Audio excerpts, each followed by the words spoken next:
Well, hello, I'm sitting in the shade, in the cool-ish, indoorish. And I've been reading about grace. And I know that one of the uses of it as an acronym is God's redemption at Christ's expense. I remember being told that years and years and years ago during a church service.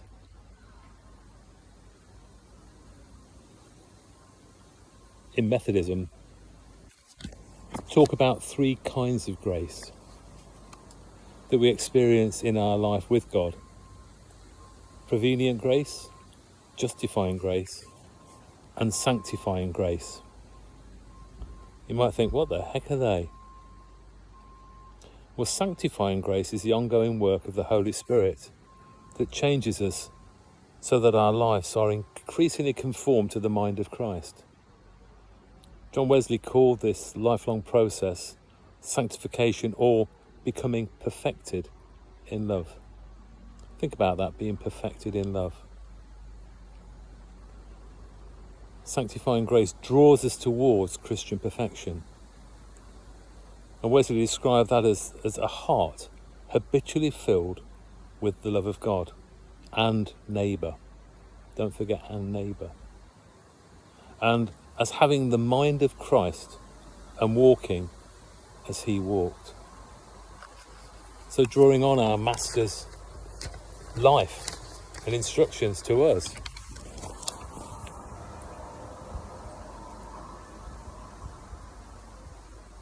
So with that thought of sanctifying grace, is that not one important contribution towards the tapestry that is a work of Christian life?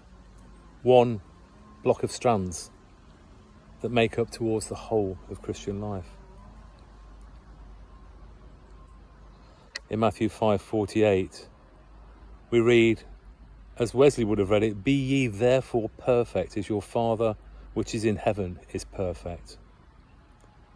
Perfection, in Wesley's mind, did not mean moral flawlessness or sinlessness, because this side of heaven, we're not going to match that, are we? Only Jesus was without sin. But he meant the perfection in the sense of our maturity. Wesley did believe that we could become perfect in love in this life. And if Jesus invites us to seek perfection, perfect love then is possible. That doesn't mean we're free from mistakes, temptation, or failures.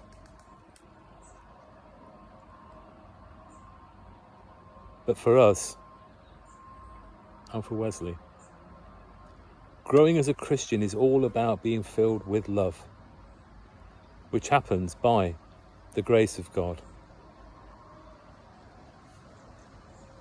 We're not there yet, it's a journey, but by God's grace, we keep on going. Not always easy. And as the breeze just blows and I think of the ruach, this breath of God in the Spirit, that when we find things difficult to bring in this fullness with love, we seek God's grace and we seek His Spirit in our lives day by day as we grow closer and closer to the perfection that we will meet when we meet our Father in heaven, pure perfection. God bless, amen.